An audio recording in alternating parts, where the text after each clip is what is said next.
When most people think of astronomy, they probably think of planets, stars, and galaxies the way we see them when we look at them in the night sky. It turns out that visible light only shows part of what's happening in our universe. Researchers use X-ray, ultraviolet, gamma ray, and infrared instruments to peer through dust and gas to collect and analyze radiation emitted by objects in our universe. Join us as we discover how the SOFIA science team at NASA Ames Research Center is working with the world's largest airborne telescope to see deeper into our universe than ever before.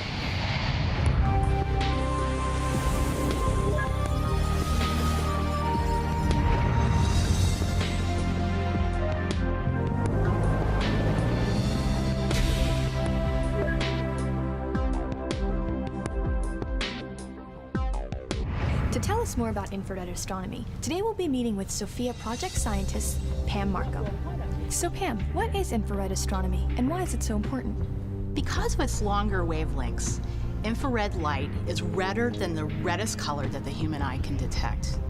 And so astronomers must use special detectors in order to take pictures of astronomical objects at infrared wavelengths. The interesting or useful feature of infrared light is that infrared light is able to pass readily through materials such as dense clouds of gas and dust that would block other forms of radiation, like visible light. So what types of things do astronomers like to look at? Things like stars that are much less massive than our own sun, stars that are like the sun but have progressed further along in their evolution. They're nearing the end of their life cycle. Cooled material that has been spewed out by supernova explosions. Planets, comets, shrouds of dust that surround hot, newly formed stars inside that are actually heating up those little dust grains. Can you give us an example of what something would actually look like in the infrared? Well, let me show you some pictures of the Orion constellation, specifically the Horsehead Nebula. The visible picture shows some really dark areas, and those are actually dust clouds that are obscuring the visible light that's coming from the stars that lay behind the dust. In the near infrared, you actually see many, many more stars, and in fact, the Horsehead Nebula has practically disappeared. And the reason for that is what you're seeing now is the infrared light going right past all of the dust. So you're actually seeing the stars behind the dust. The mid-infrared has yet a different picture. Same part of the sky, but here you're actually seeing the dust clouds themselves glowing. The dust is warmed at just the right temperature by those stars to glow at just the right wavelength that the mid-infrared detector is actually able to see the dust. And here we see all three images side by side, and you can really see the differences just depending on what wavelength range you look at. And these different ways of looking at the same object really provide a lot of insight to astronomers when they're studying star formation processes. Is infrared astronomy better than studying visible light?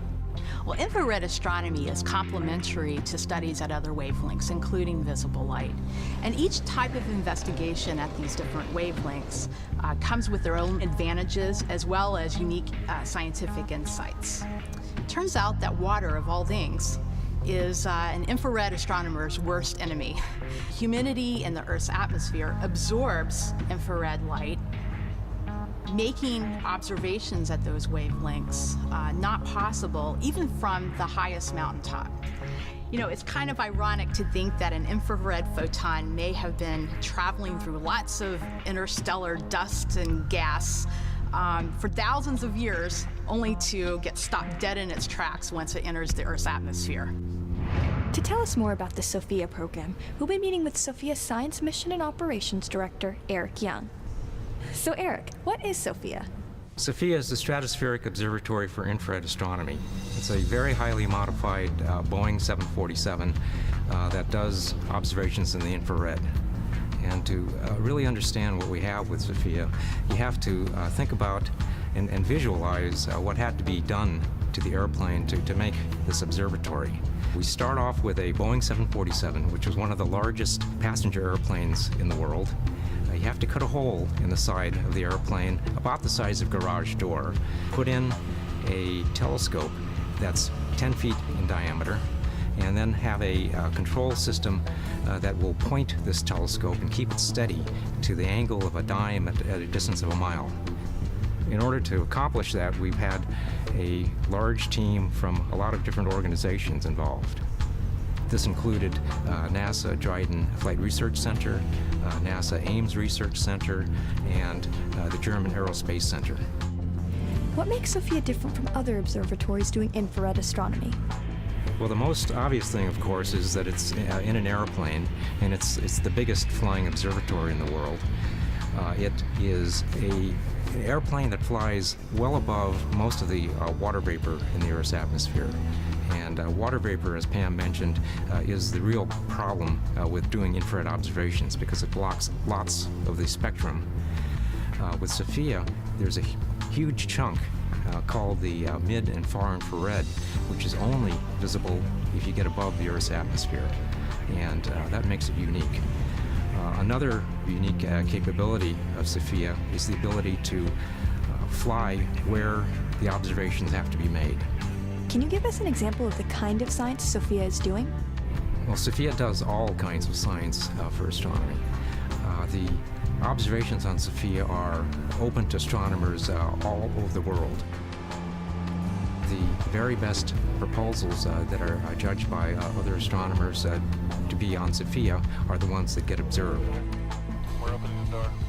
And so that means that SOFIA does observations from looking at things within our own solar system to nearby stars, to stars that are being formed, all the way out to distant galaxies. It's only limited by the innovation and really great imagination of all the astronomers in the world. To tell us more about the work of the SOFIA science team, we're meeting with NASA Ames Center Director and astronomer Pete Worden. So Pete, as an astronomer, what do you find most exciting about SOFIA? SOFIA is a state-of-the-art instrument. For the first time, we're going to be able to get high-resolution information in the infrared part of the spectral region. This will revolutionize our understanding of how stars formed, how planets formed, and how the very stuff of life forms. So who gets to fly on the plane? The really cool thing about SOFIA is that not only researchers get to fly on it, students get to fly on it, not only graduate students and undergraduates working on this, but teachers get to fly on it. The nice thing about an airplane, which is different from a spacecraft, is that everybody gets to fly on it and gets to work with the instruments. So it gives people not only a chance to interact with the science they're doing in a much more direct way, but it also gives people a chance to feel the excitement of discovery. SOFIA is conducting a vast amount of science. What do you see as its ultimate goal? I think the biggest goal is to really begin to understand the early phases of star formation, planetary formation, and the formation of molecules out of which life emerges. You know, the whole field of astrobiology, that how life began, where else is it in the universe, and what its future is tied up in the kind of discoveries that SOFIA will make. So it is a major step forward in understanding who we are and where we came from. Thanks for joining us, and meet us again on our next Destination Innovation. For more information on NASA's SOFIA program, please visit nasa.gov/SOFIA.